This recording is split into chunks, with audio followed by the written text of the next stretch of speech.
네. 오늘 월요일인데 청와대에서 설명을 했죠. 이번 수요일 오전에 대통령이 담화와 신년 기자회견을 하겠다고 얘기했습니다. 중대 구상이 나올까 관련된 소식이 많이 궁금해지는데 일단 오늘 통일부가 발표한 결정사항부터 하나 확인해 보겠습니다. 전 차장. 네. 개성공단 얘기죠? 네.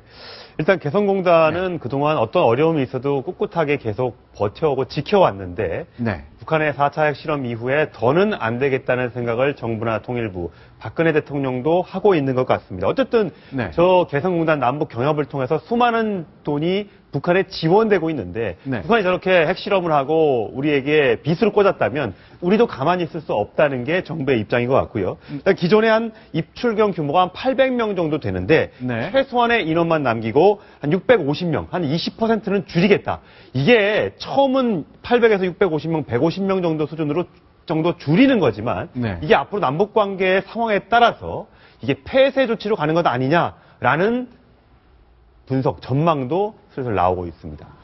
그런데 저렇게 폐쇄한다는 게 쉽지 않을 것 같습니다. 일단 필요 최소한 수준으로 줄이겠다고 통일부가 직접 공개적으로 밝히긴 했습니다만 당장 우리 기업들이 그럼 우리 생산은 어떻게 하느냐라고 의견을 낼 수밖에 없고 우리 정부는 귀담아 들어야 되잖아요. 어떤 선택이 가능할지 모르겠네요. 일단 어떤 내용을 대통령이 수요일 오전에 국민들 앞에 대국민 담화를 통해 밝힐지는 확인이 되지 않고 있습니다만 개성공단과 관련된 것이 나올 것으로 좀 짐작하는 시각들이 좀 있습니다. 제가 보기에는 이제 북한의 추가적인 도발과 이제 핵 문제에 따라서 상당히 좀 이게 가변적으로 검토를 하겠지만은 개성공단 문제점은 바로 뭐냐? 본래 개성공단 사업을 시작할 때의 취지와 정반대로 가고 있다. 왜냐하면 개성공단을 통해서 북한에 들어가는 돈이 연간 1억 불에 상당합니다. 1억 불에 상당한 돈이 북한 노동자들에게 가는 게 아니라 그중에 한 90%가 전부 북한 당국으로 들어가서 저것이 바로 수소폭탄 실험하는 데 쓰이는 돈으로 들어가고 있습니다. 즉 남북 경제 교류를 통해서 민족의 통합성 그리고 통일 준비로 가는 이런 선순환적인 그런 게 가는 것이 아니고 북한의 대남 도발, 북한의 대남 혁명 기지와 자금으로 들어가는 돈이 더 많아요. 그렇기 때문에 북한의 추가적인 행동의 여하에 따라서 특히 북한의 비핵화 그런 거에 따라서 우리가 제일 지금 큰 돈 중에 하나가 지금 개성공단 사업이거든요.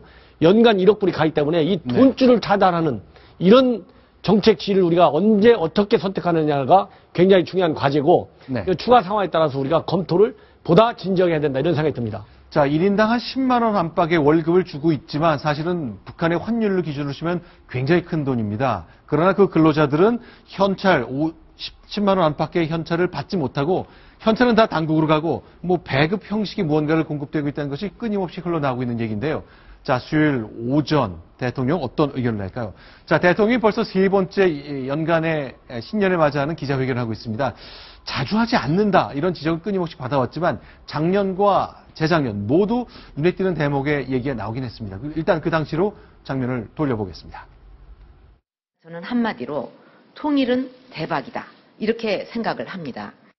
문건 파동과 관련해서는 국민들께 심려를 끼쳐드린 것에 대해서는 대통령으로서 송구한 그런 마음을 가지고 있습니다. 그런 비서관을 의혹을 받았다는 이유로 내치거나 그만두게 한다면 누가 제 옆에서 일을 할 수 있겠습니까? 그거는 교체할 이유가 없다고 생각을 합니다.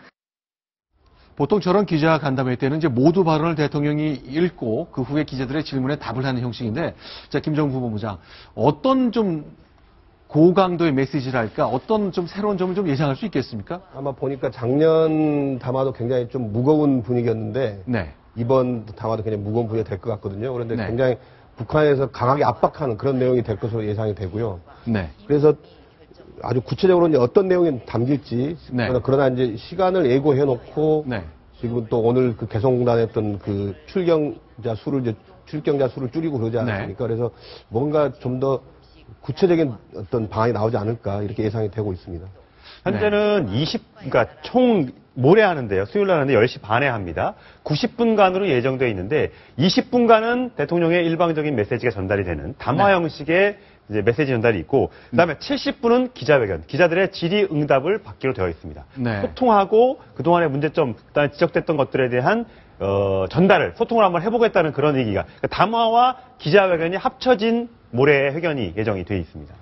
네, 지금 이제 대통령은 이제 국회와의 관계, 경제 살리기 법안 처리 문제, 총선과 관련된 문제, 그리고 대외 안보에 관한 문제까지 굉장히 다양한 이슈가 있기 때문에 어쩌면 70분의 질의응답 시간이 굉장히 짧을 수도 있을 것 같습니다. 자, 과연 박근혜 대통령이 어떤 메시지를 내놓을지, 과연 우리 국민들은 얼마큼 지지하게 될지 주목이 됩니다. 조금 더 자주 있었으면 좋았을 것을 하는 생각이 있습니다만 어쨌건 이번 수요일 신년 기자회견 예정됐다는 것 설명드리겠습니다. 자, 지금까지 4가지 소식을 통해서 남북관계 그리고 국내 정치와 정책에 관련 얘기 점검해봤습니다. 전옥현 차장님 그리고 신은균 대표께는 여기서 좀 인사를 드려야 되겠습니다. 자, 말씀 잘 들었습니다. 네, 5번째 소식 시작합니다. 국내 정치 이슈가 굉장히 많이 남아 있습니다. 순위 확인하고 돌아오겠습니다.